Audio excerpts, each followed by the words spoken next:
सतपुरुष को नमस्कार गुरु की नहीं। सुर नर मुनि जन साधुआं संतों सर्वस्ती नहीं। सतगुरु साहेब संत सतगुरुदेव की जय। बंदी छोड़ कबीर परमेश्वर जी की जय। बंदी छोड़ गरीबदास जी महाराज जी की जय।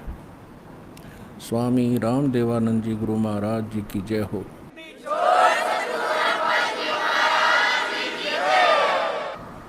गरीब नमो नमो सतपुरुष को नमस्कार गुरु की नहीं। सुर नर मुनि जन साधुआं संतों सर्वस्ती नहीं। सतगुरु साहेब संत सब ढंडो तुम प्रणाम। आगे पीछे मध हुए तिनको जा कुर्बान। निराकार निर्विषम काल जाल वैभंजनम। निर्लेपम निज निर्गुणम अकल अनुबेशुंदनम। सोहम सुरति समापतम सकल समाना निर्तलय। उज्ज्वल हीरंबर हरदमम बेपरवाह अथाह वार पारनी मध्यतम। ग्रीव जो सुमर सिद्ध होई गणनायक गलता ना। करो अनुग्रह सोई पारस पद परवाना। आदि गणेश मनाऊं गणनायक देवन देवा। चरण कमल लाऊं आदंत करूं सेवा। परम शक्ति संगीतम रिधि सिद्धि दाता सोई। अवगत गुण अतीतम सत्य पुरुष निर्मोही। जगदम्बा जगदीशम मंगल रूप मुरारी। तन मन अर्पों शीसम भक्ति मुक्ति भंडारी। सुर नर मुनि जन ध्यावे ब्रह्मा विष्णु महेशा। शेष सहस मुख गावे पूज्य आदि गणेशा। इंद्र कुबेर सरीखा वरुण धर्म राय ध्यावे। समर्थ जीवन जी का मन इच्छा फल पावे। 33 कोटि अधारा ध्यावे शेष 88। उतरे बहुजल पारा कट है यम की फांसी। 33 कोटि अधारा ध्यावे शेष 88। उतरे बहुजल पारा कट है यम की फांसी। कर जोरूं विनती करूं धरूं चरण पर शीस। गुरु जी राम देवानंद जी महाराज ने दियो नाम बख्शीस। कोटि कोटि सजदा करूं कोटि कोटि प्रणाम। चरण कमल में राखियो मैं बांधी जाम गुलाम। कुत्ता हूँ गुरुदेव का रामपाल दास का नाम। गले प्रेम की जेवड़ी जाखें चोहां जाऊं। तो करो तो बावड़ू दूर दूर करो तो जाऊं। जो राखो त्यों ही रहूं जो देवो सो खाऊं।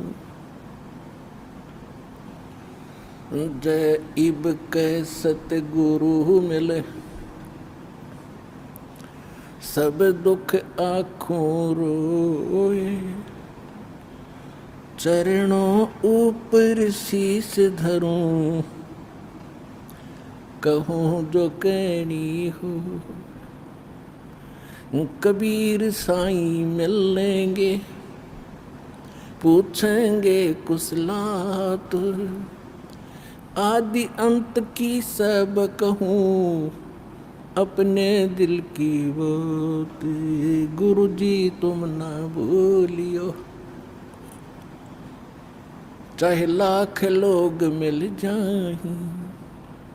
हमसे तुमको बहुत है तुम जैसे हमको नहीं। अब गुण किए तो बहुत किए, करत न मानी हारे। बावे बंदा बख्श दियो, बावे गर्दन तोड़। अब गुण मेरे बाप जी, बख्शो गरीब नवाजे। जो मैं पूत कुपूत हूँ, बहुर पिता को लाज। मैं अपराधी जन्म का, नक्सिक भरे विकारे। तुम दाता दुख भंजना, मेरी करो संवारे। सुरत करो मम साइया, हम हैं भव जल माही। आप ही बह जावांगे जो, तुम न पकड़ोगे बाँ। परम पिता परमात्मा पूर्ण ब्रह्म, सारी सृष्टि के रचनहार कबीर देव, कबीर साहिब, कबीर परमेश्वर जी की असीम रजा से आप सभी पुण्यात्माएं परमात्मा के सत्संग को सुनने के लिए उपस्थित हुए।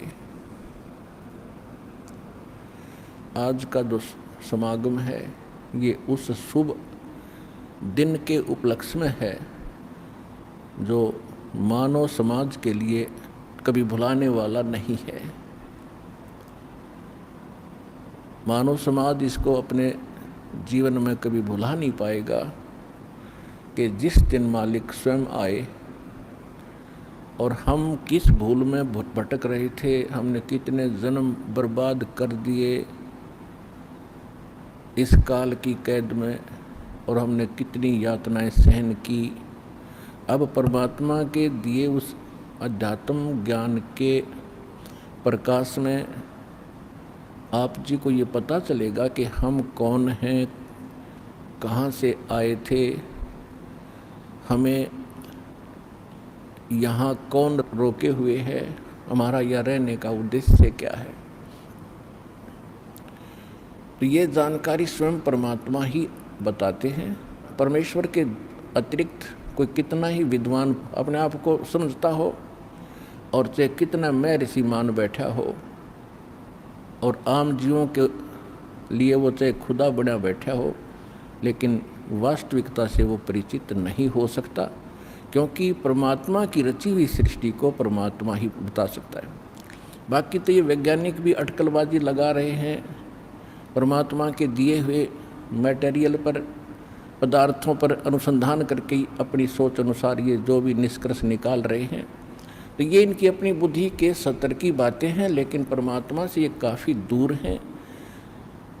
तो इसी प्रकार जितने भी महापुरुष, ऋषि, महर्षि, संत हुए हैं, जिन महापुरुषों को परमात्मा स्वयं आकर मिले हैं, उन्होंने तो सत्य कहा ही कहा है, लेकिन उनकी गिनती बहुत कम थी। वो संख्या में नाम मात्र रहे हैं, और काल के इस अज्ञान को फैलाने वालों की संख्या की कमी नहीं, करोड़ों और अरबों की संख्या में ये रहे हैं। तो कहने का भाव ये है कि आज आपको जो ये शुभ समागम प्राप्त हुआ है, परमेश्वर कबीर जी की असीम रजा समझ लेना आपके ऊपर। नहीं तो ये सारा संसार एक पेट के लिए, निर्वाह के लिए सुबह से लेकर शाम तक और रात्रि के समय उसी के चिंतन में सौपन आते हैं, उसी के चिंतन में सारा दिन व्यतीत करता है, और जो मिलना है वही मिलता है। क्योंकि सभी, प्रत्येक मानव चाहता है कि मेरे पास बड़ी कोठी हो, जो वर्तमान में एक बहुत बड़ी भूल लगी है मानव के। उसी आधार से सभी चाहते हैं कोठी हो, कार हो, बहुत बड़ा अच्छा व्यापार हो, लेकिन नहीं बन पा रहा। उसका कारण ये है कि अध्यात्म ज्ञान से परिचित ना होने से हम ये भूल गए हैं कि जो मस्तिष्क में लिखा है वही प्राप्त होगा। और यदि हम अपनी इस ओछी सोच से, दुर्बुद्धि के कारण हम अन्य कोई तरीका अपनाएंगे, कोई चोरी करेगा, कोई मिलावट करेगा, कोई रिश्वतखोरी करेगा, तो उसका दुष्परिणाम उसको भोगना पड़ेगा और पैसा रहेगा नहीं, क्योंकि उसकी किस्मत में वो है नहीं। उसका कारण कुछ भी बनो, कोई चोरी हो जावे, कोई बालक घर का सदस्य रोगी हो जावे जिसमें लाखों रुपए लग जावे, या कोई और अन्य हानि हो करके पैसा वहीं उतना ही रहेगा जो उसके मस्तिष्क में लिखा है, और जो अन्य तरीके से, अव्यवहारिक तरीके से जो धन कमाएगा, उसके इकट्ठा करने में, संग्रह करने में जो पाप इकट्ठे हुए हैं वो उसके पास शेष रह जाएंगे, वो पैसा नहीं रहेगा। ये आप सोच लेना। यदि इस भक्ति मार्ग पर आपने आगे चलना है, परमात्मा के विधान पर कदम पे कदम रख के चलना, फिर आप देखना आपको कितनी सफलता मिलेगी। आपका घर सुखी, आपका शरीर सुखी, आपकी सर्व मनोकामना जो जायज़ होंगी, जो भगवान उचित समझेगा, वो सब पूर्ण होंगी। ये निश्चिंत होकर इस भक्ति पर लगे रहना। आज का जो समागम है ये परमात्मा के उस प्रगट दिवस के उपलक्ष्य में है, जो परमेश्वर स्वयं सतलोक से चलकर आते हैं, सहशरीर आते हैं भगवान, और सहशरीर फिर पूरा काम अपना करके वो सहशरीर चले जाते हैं।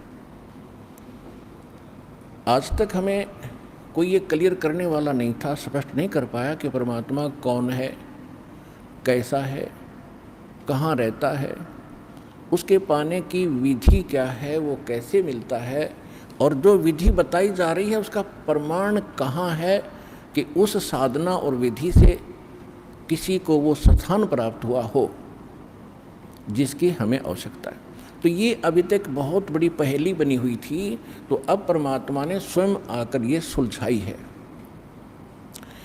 वैसे तो परमात्मा परमेश्वर कबीर जी चारों युगों में आते हैं। सतयुग में सत सुकृत कह टेरा, त्रेता नाम मुनींद्र मेरा, द्वापर में करुणा में कहाया, कलयुग नाम कबीर दराया। चारों युग में संत पुकारे, और कोक कहा हम हेल रे, हीरे माणक मोती बरसे, ये जग चुगता ढेल रे। परमेश्वर कबीर जी बता रहे हैं कि मैं चारों युगों में आया हूँ। सतयुग के अंदर मेरा सत्सुकृत नाम प्रसिद्ध रहा, त्रेता में मुनिंद्र ऋषि के नाम से परमात्मा कबीर जी प्रसिद्ध रहे पूरे युग में, द्वापर में उनका करुणा में नाम रहा, और कलयुग में उस परमात्मा का वास्तविक जो नाम है कबीर साहब, कबीर देव, अल्लाहू अकबर, ये पूरे कलयुग में यही रहेगा। वैसे प्रत्येक युग में परमात्मा अन्य रूपांतर करके भी आते रहते हैं, साधु संत का रूप बनाकर कहीं भी प्रकट हो जाते हैं। कुछ समय वहाँ रहकर अपनी प्यारी आत्माओं को सच्चा ज्ञान भक्ति दृढ़ करके वो फिर वहाँ से अदृश्य हो जाते हैं। फिर वो भक्त, वो संत जिनको भगवान मिलते हैं सीधे, वो अपने से परिचित कराकर वापस छोड़ते हैं। वो संत भी उस परमात्मा के आँखों देखा गुणगान, उसकी महिमा का वर्णन किया करते हैं। आज आप जी को इस समागम के दौरान अधिकतर परमेश्वर कबीर जी की जानकारी दी जाएगी। वो परमात्मा कौन है, कैसा है, कहाँ रहता है, किसने देखा है। और एक काम कहा होता है अपने हिंदुस्तान के अंदर, कोई व्यक्ति कुछ बात कह रहा होता है तो उसको कहते हैं आप कौन से भगवान से मिलकर आए हो जो ऐसी बड़ी बड़ी बातें कर रहे हो। आप जी को उन महापुरुषों के प्रमाण दिए जाएंगे जो भगवान से मिलकर आए हैं। इसको हम मानते हैं कि जो भगवान से मिलकर आया है वो सच्ची कहता है। तो जो परमात्मा से मिलकर आए हैं उन महापुरुषों के भी साथ में एविडेंस, उनकी विटनेस आपके सामने दी जाएगी कि इन महापुरुषों ने परमात्मा को देखा और वो भगवान से मिलकर आए।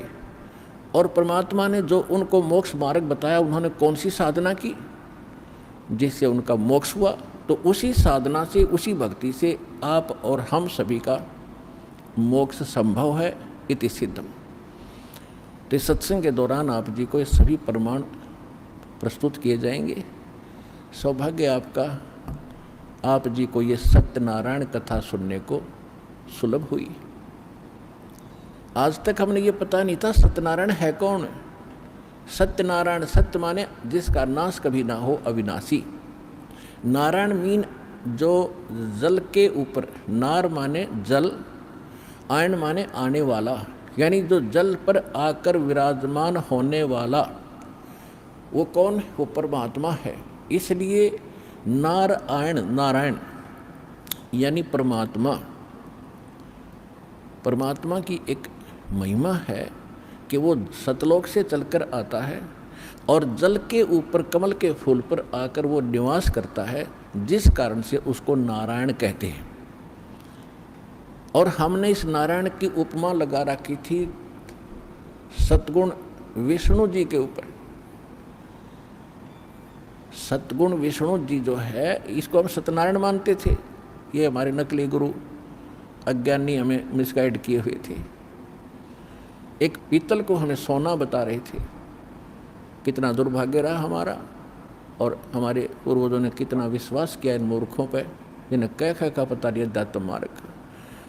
तो हमें अब सत्यनारायण का पता चला है कि कौन है वो सत्यनारायण। वो अविनाशी परमात्मा कौन है, तो उसकी जानकारी आपको बताई जाएगी। परमात्मा चारों युगों में आते हैं। सतयुग में सत्सुकृत नाम से परमेश्वर आए थे और एक सरोवर के अंदर कमल के फूल के ऊपर आकर शिशु रूप धारण करके उन्होंने निवास किया था। वहाँ से एक विद्याधर नाम के ब्राह्मण और उनकी पत्नी दीपिका, वो उस रास्ते से आ रहे थे जिस सरोवर में परमात्मा विराजमान थे। दोनों निसंतान थे। आयु लगभग 60-65 साल की हो चुकी थी, क्योंकि सतयुग में आयु लाखों वर्ष की होती थी। तो तब तक उनको कोई संतान प्राप्ति नहीं थी। वो सरोवर के शुद्ध जल को पीने के लिए उसके अंदर निकट पहुँचे तो बच्चे को पाया, घर ले आए। उन्होंने उसको पाला पोसा और 5 वर्ष के आयु से ही परमात्मा अपने जिस उद्देश्य को लेकर आते हैं उस ज्ञान का प्रचार प्रारंभ कर देते हैं। सतयुग में परमेश्वर ने 5 वर्ष की आयु में एक मनु नाम के एक ऋषि थे, मनु, शंभु मनु बोलते हैं उनको, और उनके विषय में कहा जाता था कि बड़े विद्वान पुरुष थे, वेदों के बड़े ज्ञाता थे। परमात्मा की उनके साथ चर्चा हुई तो परमेश्वर ने कहा क्या कि मनु जी, परमात्मा कौन है, कैसा है? उनकी तो यही कहते हैं आगे पाछे नीम तले। इनकी वही बुद्धि सेट होती थी कि श्री विष्णु जी जो हैं ये सुप्रीम पावर हैं और यही परमात्मा है। अजरो अमर हैं, यही 3 रूप धारण करके ब्रह्मा रूप बनाकर सृष्टि उत्पत्ति करते हैं, विष्णु रूप बना करके ये सतिथि बनाते हैं, पालन पोषण करते हैं, शिव रूप धारण करके सबका विनाश करते हैं। और ये भी कहा करते थे कि अविनाशी हैं, अजरो अमर हैं। फिर उनसे पूछा जाता था कि परमात्मा मूलभूत रूप में कैसे हैं? तो कहा करते वो तो निराकार हैं, वो दिखाई थोड़ी देते हैं। समाधि लगाते हैं तो केवल परमात्मा का प्रकाश दिखाई देता है।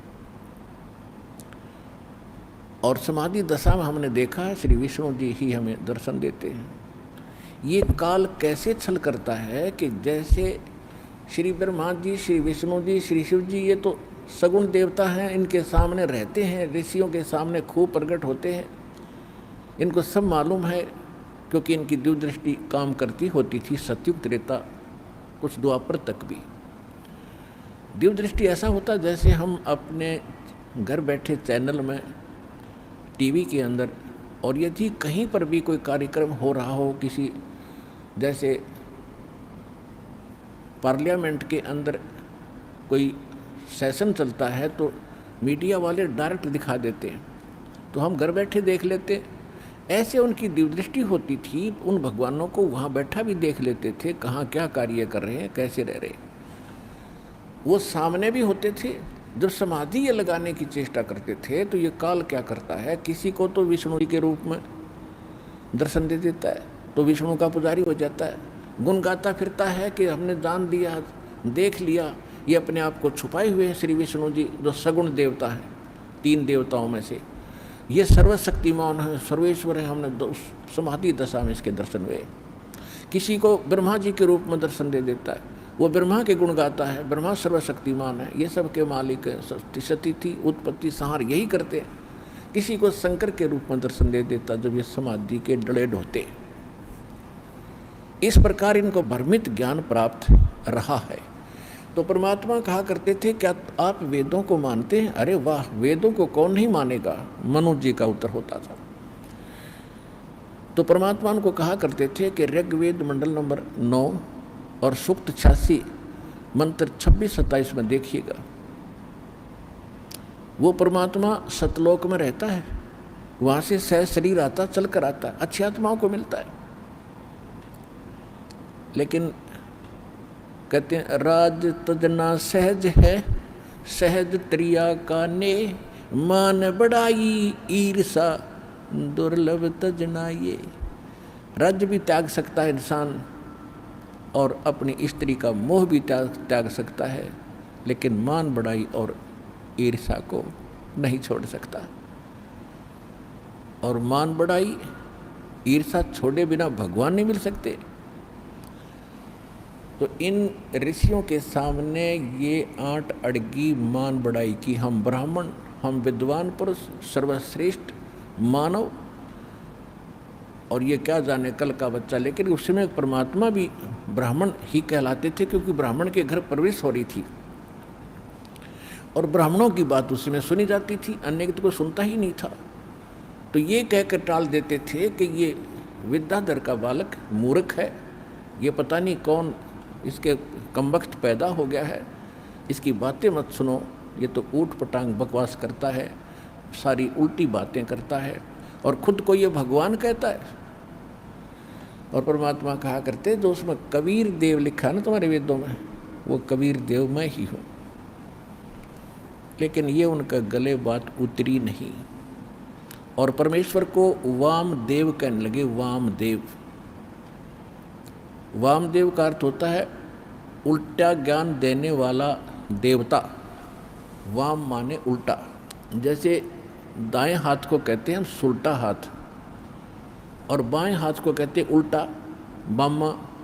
तो ऐसे उन्होंने उसका वामदेव माने उल्टा अर्थ लगाने वाला, उल्टा ज्ञान बताने वाला वामदेव नाम पक गया मालिक का सत सुकृत के स्थान पर, जबकि उल्टा ज्ञान स्वयं दे रहे थे और परमात्मा सत्य कह रहे थे उसके बारे में। ये ऐसा अपना मन गढ़ंत कहानियां बनाकर मालिक की बात मानी नहीं। फिर भी परमात्मा उनको लज्जित बहुत करते थे, शर्मिंदा बहुत करते थे, सभा में खड़े हो जाते थे कि झूठ बोल रहे हो पंडित आप, ऋषि जी आप गलत बोल रहे हैं। परमात्मा वेदों में कोई और लिखा है, उस नर आकार लिखा है, मनुष्यवत लिखा है। लेकिन उस समय इन वेदों को पढ़ने वाले चंद ऋषि होते थे और उनकी रोजी रोटी और प्रभुता उनके साथ अड़ी रही। भगवान के सत्य को उन्होंने स्वीकार नहीं किया। त्रेता में परमात्मा आए थे मुनिंद्र ऋषि के नाम से।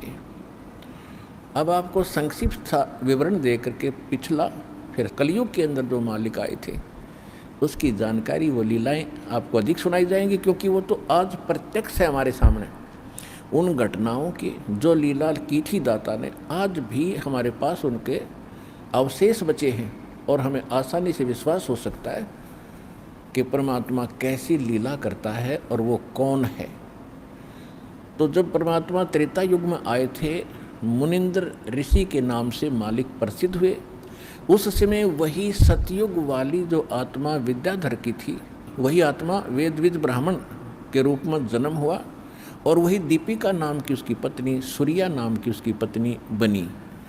उस जीवन में भी वो निसंतान थे, उनको भी परमात्मा त्रेता युग में भी ऐसे ही जल के अंदर कमल के फूल पर शिशु रूप में प्राप्त हुए। और जब भी परमात्मा जिस युग में आते हैं, उनकी लीला कंवारी गायों से, उनकी परवरिश की लीला कंवारी गायों से होती है, अन्यथा वो टच नहीं करते किसी दूध को, जल को, आहार को। फिर कंवारी गायें लाई जाती है, उस पर परमात्मा का आशीर्वाद होता है, वो दूध देने लगती है जब वो दूध पीते हैं। और वो दूध आता कहाँ से है? सतलोक से आता है। तो इस प्रकार प्रत्येक युग में मालिक की परवरिश की लीला हुई। जब परमेश्वर मुनिंदर नाम से आए हुए थे, धीरे धीरे बड़े हुए।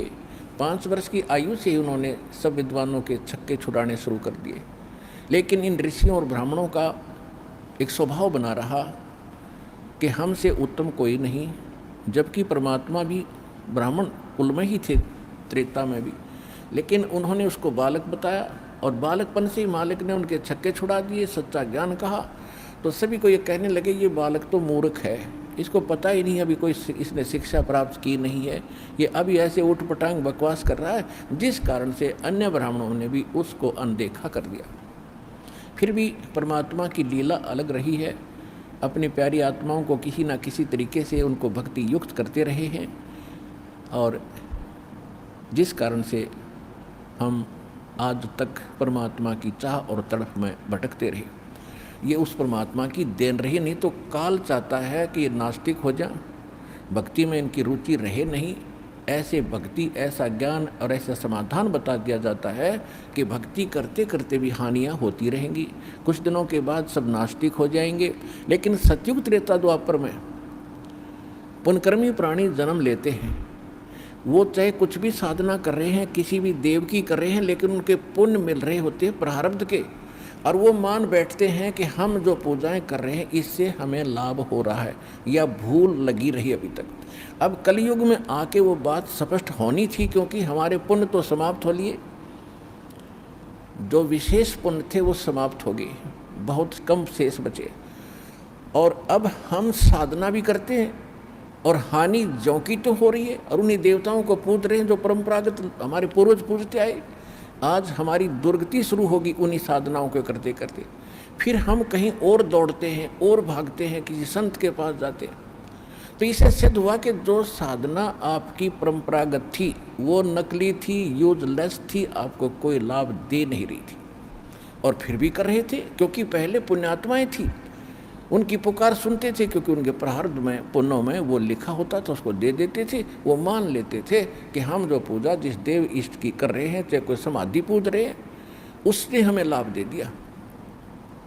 और अब कलयुग में मालिक को पता था कि ये भी समस्या हल हो जाएगी, ये पूज पाज के छक लेंगे और कोई लाभ होगा नहीं, फिर ये भटकते फिरेंगे और ठग लेंगे सब संत इनको, तब मेरा दास जाएगा 5505 जो वर्ष बीत जाएंगे कलयुग का, सबको सुख देगा, पहचान बता देगा हु इज गॉड, और क्या करता है भगवान, ये सुख देता है भगवान जिसको हम भूल चुके थे।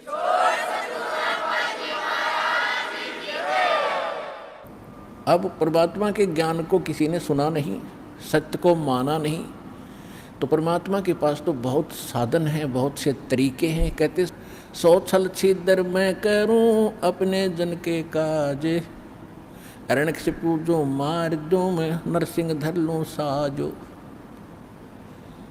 अब परमात्मा तो परिपूर्ण होते हैं अपनी भक्ति, अपनी शक्ति से। अब जैसे चंदन का पेड़, चाहे लकड़ी भी कहीं पड़ी हो, उसका स्वभाव है महक देती है, सुंदर महक देती है, लुभावनी महक उससे निकल रही होती है, सुगंध होती है। ऐसे ही परमात्मा के आसपास जहाँ भी कोई भक्त निकट आता था उसको अजब शांति मिलती थी। तो परमेश्वर सत्संग किया करते थे। लोग सत्संग को पसंद नहीं करते थे, क्योंकि परमात्मा पहले वाले ज्ञान से हटकर ज्ञान देते थे। लेकिन जो दुखी होते थे उनको परमात्मा अपनी कृपा से सुख देते थे। वो सुखी हुए व्यक्ति 20 व्यक्तियों को जाकर बताते थे कि मुझे ये दुख था, मैं ये ऐसे कष्ट था, ऐसे एक संत आए हुए हैं, मुनिंदर नाम है उनका, और वहाँ चलिएगा आप भी सुखी हो जाओगे। ऐसे हजारों की संख्या में परमात्मा से इस लाभ को प्राप्त करके बड़े सुखी हुए। उन्होंने जगह जगह जा कर के परमात्मा की महिमा बताई कि मुनींद्र नाम के ऋषि स्वयं परमात्मा आए हैं, स्वयं भगवान आए हैं। पुण्यात्माओं, जब तक हमें समय पर रोटी मिल रही है, कपड़ा मिल रहा है, समय पर कपड़ा मिल रहा है, समय पर रोटी मिल रही है, सामने गुट्टी मिल रही है शराब की, और कार और कोठी मिल रही है, हमने ज़रूरत नहीं भगवान की कति। और जब ये सुविधाएं भी उपलब्ध हों और कोई घर में कष्ट आ जावे, शरीर में कोई दुख हो जाता है, फिर इस जीव को नानी याद आ जाती है। इसको कुछ भी दिखाई नहीं देता, अपनी जान दिखाई देती है। तो ऐसे व्यक्ति वहाँ आने लगे परमात्मा के पास और वहाँ से सुख होने लगा। फिर उनको कुछ भी दिखाई नहीं देता था मुनींद्र जी के अतिरिक्त उस पृथ्वी पर। तो ऐसे लोग परमात्मा के साथ जुड़े थे। बाकी जो विद्वान पाक रहे थे, जिनको समय पर ठीक आहार मिल रहा था, तो वो मालिक से दूर रहे, उनका दुर्भाग्य था। तो यहाँ परमात्मा कहा करते अपनी अमृतवाणी में, जो प्रत्येक युग में आकर ये बोलते हैं, कबीर सुख के माथे पत्थर पड़ो, जो नाम हृदय से जावे, बलिहारी उस दुख के जो पल पल नाम रटाए। परमेश्वर कहते हैं कि आग लगाए से सुख के जो भगवान से दूर करे। हे परमात्मा, वो दुख भी भला जिससे मालिक की तड़फ बनी, परमात्मा की चाह बनी, उसकी याद बनी रही। अब जैसे कोई सुखी व्यक्ति है, अब सुखी भी भक्ति से जुड़ता है तो बहुत ही पुण्यकर्मी प्राणी है, वो तो बहुत पुण्यकर्मी प्राणी है। लेकिन वो सुखी जो जुड़ा है वो डगमग हो सकता है, वो विचलित हो सकता है कभी। और जो दुख में आकर यहाँ जुड़ेंगे और उनको मालिक सुख देगा, क्योंकि आज तक आप सब जगह घूम फिर लिए। ऐसा समय सेलेक्ट किया दाता ने, क्योंकि संतों का बोलबाला सैकड़ों वर्ष से है। राधा स्वामी पंथ लगभग 100-150 वर्ष पहले से चला हुआ, और इसकी तो पता नहीं कितनी ब्रांचें हैं, और इनके पास सब भटक के, लुट के, पिट के और सर्वनाश करा के अब यहाँ आ रहे। तो अब बहुत उस पर दया होगी जो पहले भटक लिया। और यहाँ आने के बाद, क्योंकि परमात्मा ने सुख तो देने ही अपने हिसाब से देना है। कैसे देना है? जैसे कोई चाहता चल देख लेता हूँ, आराम होगा तो ठीक से, नहीं तो नहीं, तो उसको फिर ऐसा ही मिलेगा राहत। और जो कति सच्चे दिल से समर्पित होकर के भी कहीं मुझे तो ठिकाना रहा नहीं, और फिर रोए मालिक के चरणों में, प्रतिदिन देखना उसको कितना सुख मिलेगा। तो परमात्मा से लाभ लेने का हमने एक तरीका बता रखा है, उस तरह आपने समर्पित होना पड़ेगा। और फिर देखना सपने में भी किसी अन्य इष्ट या संत के प्रति आपका भाव न जावे, इस परमात्मा के अतिरिक्त, इस दास के अतिरिक्त, और फिर देखना मालिक का लाभ।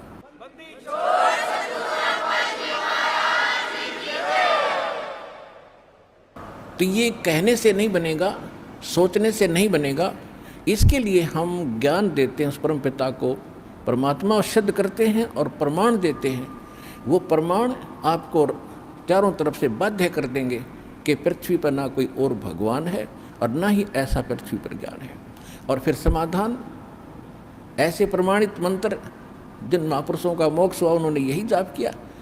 तो इन सब से फिर आपका भावना अपने आप बनेगी, निसंशय हो जाओगे, डाउटलेस हो जाओगे। फिर अपने पृथ्वी पर कुछ दिखाई नहीं देगा। और फिर देखना भगवान के हाथ रोजाना लाभ देना, सपने में भी सुख देगा, जागृत का तो कहना ही क्या। तो ये ऐसा परमात्मा है।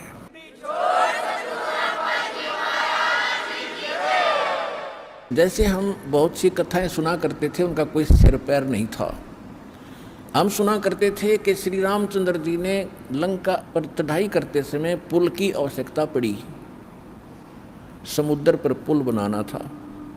हम ये भी सुनते थे कि 3 दिन तक भगवान श्री रामचंद्र जी समुद्र के अंदर घुटनों पानी में हाथ जोड़े याचना करते रहे कि हे जल्दी, हे सागर राज, मुझे रास्ता दे दो, मैं बहुत दुखी हूँ।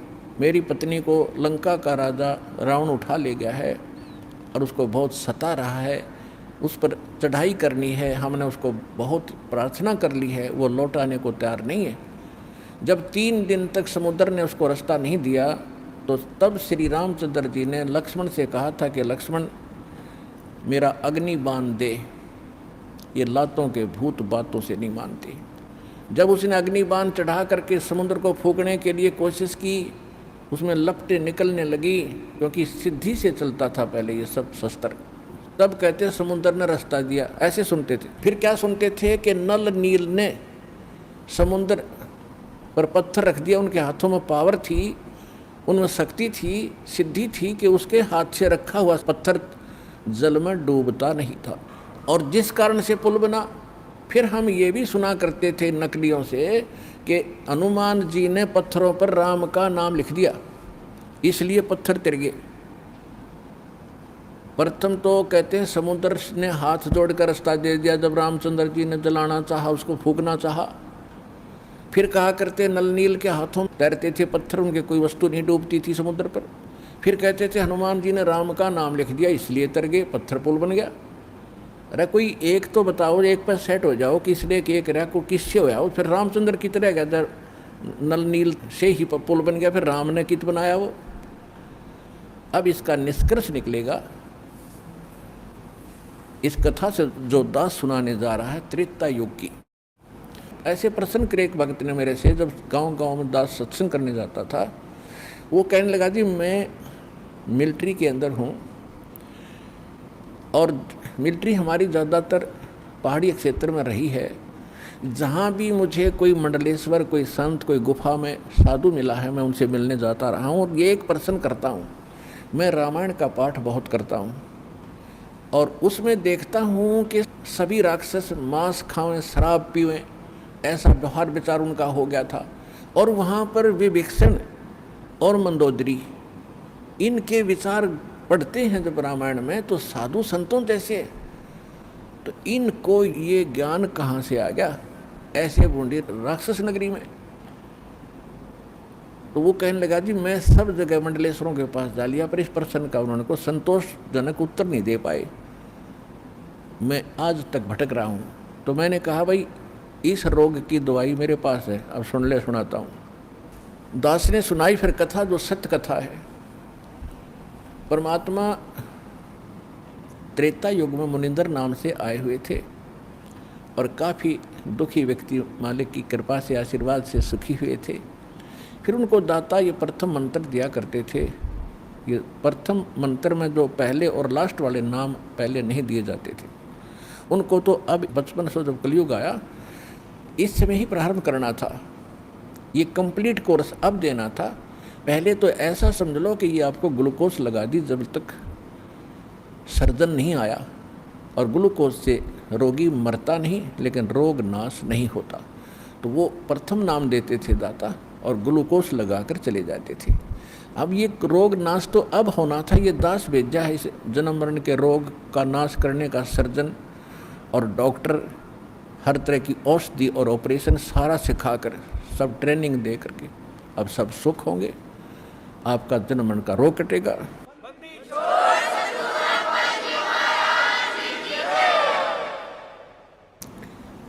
एक समय परमात्मा एक दरिया के किनारे सत्संग कर रहे थे। दरिया के किनारे ही उनका एक झोपड़ा था, कुटिया थी, वहाँ सत्संग किया करते थे। वहाँ हजारों की संख्या में इधर उधर से भक्त आकर के सत्संग सुनते थे, जो निर्धारित समय किया जाता था, महीने में, 2 महीने में, 6 महीने में।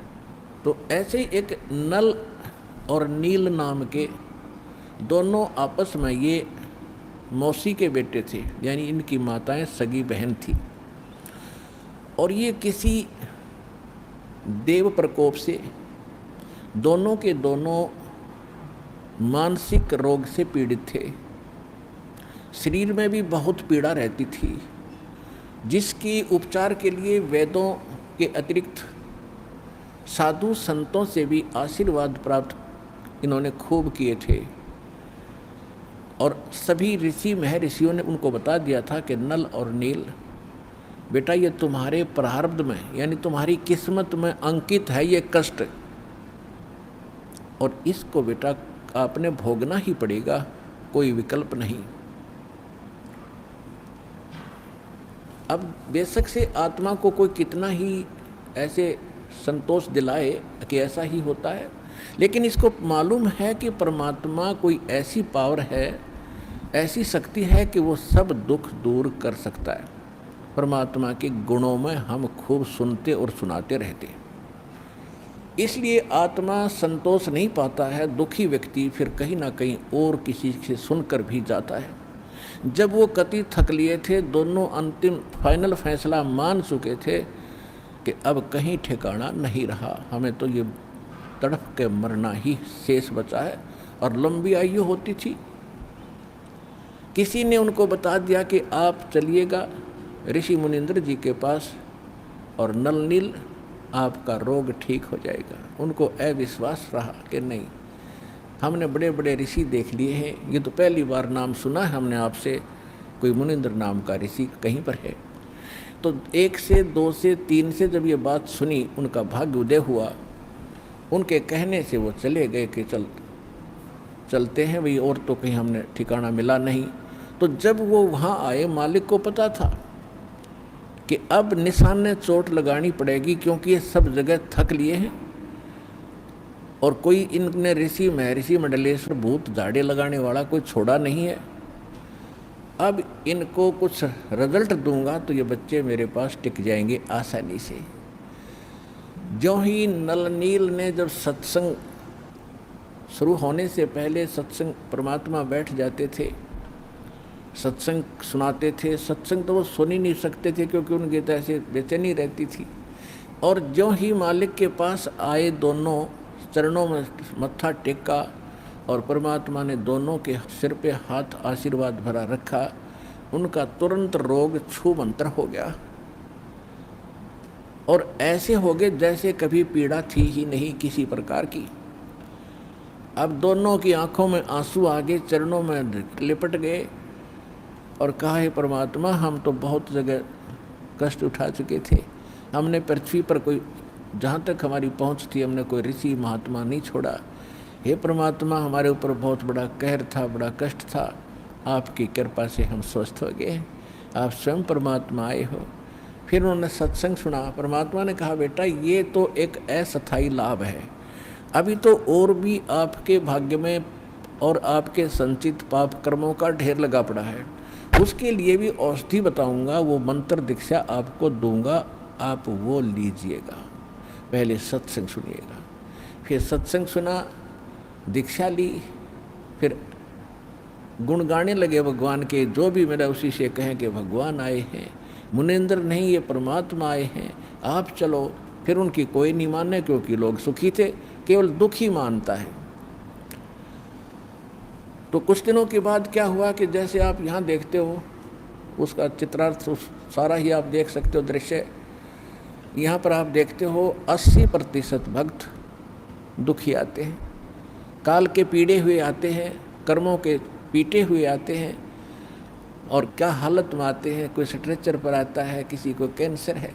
आत्मा हमारी मानती है कि परमात्मा, अज्ञानता में आपके बच्चे कितना कष्ट पा गए, पहले इन्होंने गलतियाँ की, पाप इकट्ठे किए, अब काल ने इनके सिर पर रख दिया कि इनको भोगो। परमात्मा अपने बिना अपने के दुख न कौन जानेगा, अगर आप भी नहीं इनको राहत दोगे तो ये कहाँ जाएंगे। दास उसका नौकर है, दास उसका पियन है, चपड़ासी है परमपिता कबीर भगवान का। आपकी अर्जी उसकी टेबल पर रख देता हूँ, वो तो जानी जान है किसकी स्वीकार करनी है, किसकी ना करनी है, उस किसके दिल में दोष है, कौन सच्चे आत्मा से पुकार रहा है, वो मालिक देखता है। दास की अर्जी यही होती है कि उसकी चरणों में आपकी पुकार अवश्य पहुंचाता हूं, जब देखता हूं उनकी हालत कि आप बिना सुख देने वाला मालिक ना कोई हुआ ना होगा। आपके दरबार में सुख नहीं है तो दाता फिर कहाँ से प्राप्त होगा। तो हम जितनी अर्जी लगा सकते हैं, जैसी हमारी अकल काम करती है, लगाते हैं। सुनना दाता कबीर भगवान ने है और वो अवश्य सुनते हैं। ये सुख सागर हैं, ये दयालु भगवान, ये रहीम है, राम रहीम यही है। तो इसी प्रकार वहाँ आते थे, कई कई दिन रुक जाते थे, स्वाभाविक, क्योंकि वहाँ एक न्यारी शांति मिलती है। संसारिक कष्टों से, जो समस्याओं से मन हटकर एक मालिक पर लग जाता है। इसलिए कोई 2 दिन सत्संग में, कोई 1 दिन, कोई 3-3, 4-4 दिन का सत्संग भगवान कर दिया करते थे। तो परमात्मा कहा करते थे, बेटा जो गरीब असहाय व्यक्ति हैं, बीमार हैं, रोगी हैं, वृद्ध हैं, यहाँ कई कई दिन रुकते हैं, तो उनके बर्तन साफ करो, उनके कपड़े धोया करो, ताकि उनकी आत्मा खुश हो और तुम्हें सेवा का फल मिले, ताकि तुम्हारे ऊपर जो कष्ट है वो ना आए। क्योंकि हमारे जो अंतःकरण में हमारे जो पाप कर्म वो कई प्रकार से साफ होंगे। कुछ तो ऐसे प्रकार के पाप कर्म हैं जो संत के आशीर्वाद मात्र से समाप्त हो जाते हैं। कुछ ऐसे पाप हैं जो कि आपको प्रणाम आदि दंडवत आदि करने से राहत मिलेगी।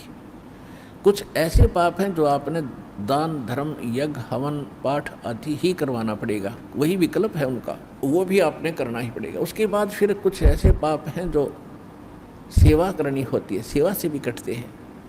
और कुछ ऐसे प्रकार के पाप होते हैं जो केवल नाम के जाप से ही कटेंगे, उनका कोई विकल्प नहीं। तो जैसे एक धोबी के पास कपड़ा जाता है तो वो देखता है कि इस कपड़े को साफ करना है तो पहले पानी से धोता है, साबुन लगाता है, उससे भी नहीं साफ होता तो फिर ड्राई क्लीन के लिए कोई अन्य केमिकल प्रयोग करता है और उसके सब दाग छुड़ाता है, तब वो उज्जवल होता है।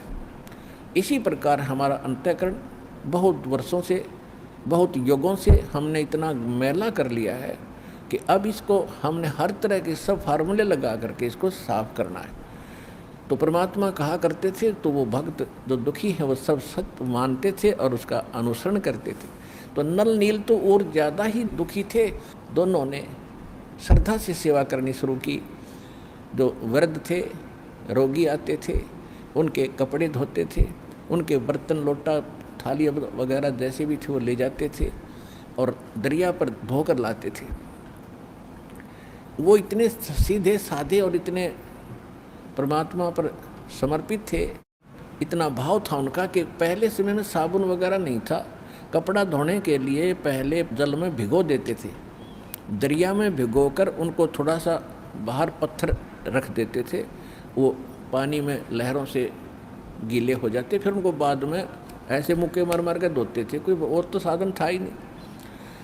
और बर्तनों को भी ऐसे पहले भिगोकर थोड़ी देर के बाद धोने के लिए किनारे रख देते थे और तब तक वो बैठ जाते थे वृक्ष के नीचे और चर्चा करते थे सत्संग में सुनाई कथाओं का, और फिर अपने दुखों के बारे में कहते थे, ओहो हमें तो भगवान मिल गए और सच्चा ज्ञान मिल गया और सही मंत्र मिल गए, ओहो बड़ा कल्याण हुआ, बड़ी दया करी परमात्मा ने, देखो आज सत्संग में ऐसे सुना रहे थे परमात्मा, सारी सत्य है। ऐसे वो काफ़ी देर तक चर्चा करते थे। फिर उनको याद आता था कि हमने कुछ सेवा भी करनी है, तब तक किसी का कोई कटोरा बह जाता, किसी का कोई कपड़ा खिसक जाता लहरों में, तो उन्हें पता नहीं लगता, वो धो धाकर जितने थे शेष ठा के लाकर सबके रख देते। कहने का भाव ये है, किसी का कटोरा कम, किसी का गिलास गुम हो गया, किसी का धोती, किसी का कुर्ता नहीं पाया, तो सभी दिक्कत मानते थे, दुखी होते थे कि नलनील आप ये कमीज नहीं मिला, मेरा कटोरा नहीं मिल रहा, मुझे गिलास नहीं मिला। तो 2-4 बार उन्होंने कहा ऐसे हुआ, तो उन्होंने गुरुदेव जी के पास प्रार्थना की कि महाराज ऐसे ऐसे हम दुखी हो लिए और ये आपके भक्त, श्रद्धा तो बहुत है, लेकिन जो दूसरे सेवादार थे वो बताया करते थे कि ये तो वृक्ष के नीचे बैठ जाते हैं और भिगो कर बर्तनों और कपड़ों को ये बहुत देर में ध्यान देते हैं, वो बह जाते हैं, ये ध्यान नहीं देते। तो परमात्मा ने कहा बेटा ध्यान रखा करो। तो अच्छा जी ध्यान रखेंगे। फिर वैसे ही हो जाती है कि कुछ दुखों का दुखी किया हुआ प्राणी जो होता है उसका कुछ ऐसा वो स्वभाव सा बना हुआ था, भोले भाला, उनका दिमाग कंडम सा हो गया था, उससे में भी वो ज़्यादा ही भोले टाइप के ही थे। तो फिर ऐसे ही हो गया। तो फिर शिकायत हुई तो परमात्मा ने कहा बेटा इनकी आत्मा दुख पाती है, सेवा भी करते हो फिर उतना दुखी कर रहे हो, तो आप ये सेवा ना करो, क्योंकि आपका स्वभाव में ऐसा हो गया है। तो वो रोने लग जाते, उनको डर लगता कहीं फिर वो दुख ना आ जाए हमारे ऊपर जिस परमात्मा ने आज्ञा दे रखी है। और आज तो ये शायद गुस्से में कह रहे होंगे, फिर रोने लग गए, परमात्मा हमसे सेवा ना छीनो दाता, हमसे सेवा ना छीनो। उनको डर ये था कि कहीं फिर से ना वो कर टूट जाए जो पहले हम दुख पा रहे थे। बुरी तरह रोने लगे। तो परमात्मा ने सोचा भी इनकी श्रद्धा भी बनी रहनी चाहिए। तो परमात्मा ने आशीर्वाद दे दिया कि बेटा जो करो सेवा, आज से तुम्हें आशीर्वाद दे दिया है कि तुम्हारे हाथ से चाहे तुम लोहा भी रख देना, और तो छोड़ो पत्थर, ये तो कुछ हो, चाहे पत्थर भी रख देना बेटा, जल में नहीं डूबेगा। तो वो दोनों जाकर फिर देखने लगे।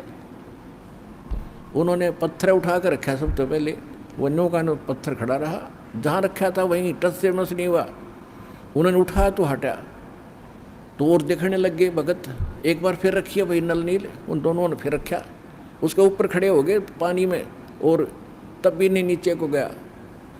तो सब जगह होने लगी भाई नल नील में तो बहुत भगवान ने शक्ति दे दी। तो इस प्रकार फिर वो क्या करते थे, जो भी कपड़ा जहाँ रख दिया पानी में, जिस सतर में डबो कर रख दिया तो वही रहा वो। चाहे उसमें कांसी के थाली बेले होते थे, कांसी धातु के, और कांसी तो अमूमन डूबती है पानी में, तो वो भी रख दिया तो वो भी नहीं डूबा।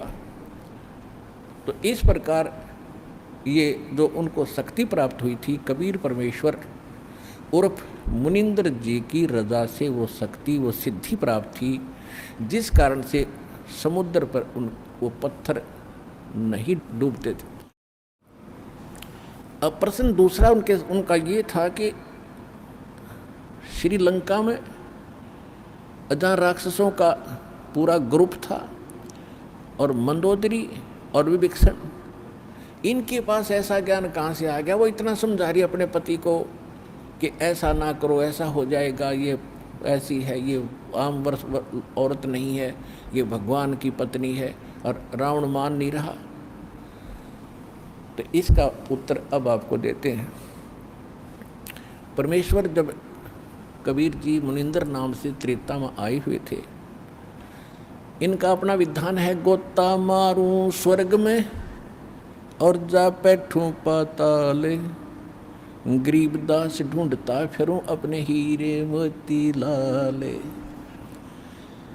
अब 100 साल छिदर मैं करूं अपने जन के काज, अरणक से पूजो मार दूं मैं नरसिंह धर लूं साज। न जाने के रूप बना लूं अपने बच्चे के लिए। तो परमात्मा एक साधु ऋषि रूप में थे ही, श्रीलंका में पहुंच गए, और वहाँ पर एक चंद्र विजय नाम का एक भाट था, भाट, और उसके परिवार में पुत्र पुत्री, पुत्र वधू, पत्नी, कुल मिलाकर 16 सदस्य थे। और जो चंद्र विजय भाट था वो रावण के पास जाता था। ये भाट लोग क्या करते थे कि अपनी रोजी रोटी के लिए राजाओं के पास जाते थे, राजा लोगों का वो मनोरंजन कराते थे, रिक्रिएशन कराते थे, ऐसे उनके गुण गाते थे, आप राजाधिराज हो, आपके राज में सब सुखी हैं, आपका बड़ा गुणगान हो रहा है, आप बड़े महापुरुष हो, और कुछ चुटकुले आदि सुनो कर उनको प्रसन्न रखते थे, गाने गुने गाते थे, गीत सुनाते थे, और राजा लोग उनको उसके प्रतिफल में कुछ इनाम देते थे। इसी प्रकार उसकी पत्नी का नाम था करमवती, और वो मंदोदरी रानी के पास जाती थी, रानी का मनोरंजन कराती थी, ऐसे बूढ़ी अच्छी कहानी कथा सुनाकर, अश्लील बातें सुनाकर रानी को खुश रखती थी। रानी उसको इनाम दे देती थी मंदोदरी। इस तरह उनका गुजारा निर्वाह चल रहा था। एक दिन परमात्मा उस चंद्र विजय भाट के घर से थोड़ी सी दूरी पर, पहले जंगल बहुत होते थे, यानी वन बहुत होते थे, और वनों में ही कहीं कहीं झोंपड़ी सी सबकी अलग अलग होती थी।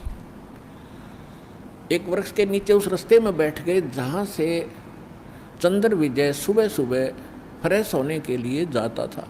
और उस समय वो साधु संतों को बड़ा देखकर खुश होता था चंद्र विजय। पिछले संस्कार होते हैं, आदमी किसी भी जाति विशेष में जन्मा है वो उसके संस्कार हैं, लेकिन जो भक्त है, भक्ति बीज पलटे नहीं, चाहे पलट जाओ ब्रह्मांड।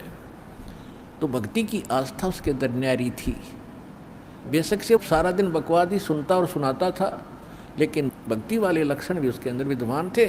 साधु देखे, चरणों में मत्था टेका, और हे भगवान, आज बड़े भाग्योदय हुआ, मेरा ऋषि जी के दर्शन आज सुबह सुबह हुए, हम दास के लिए कोई सेवा बताओ, हमारे घर पर चलिए भगवान, आज तो बड़ा सौभाग्य मेरा। तो परमात्मा को वो घर ले आए।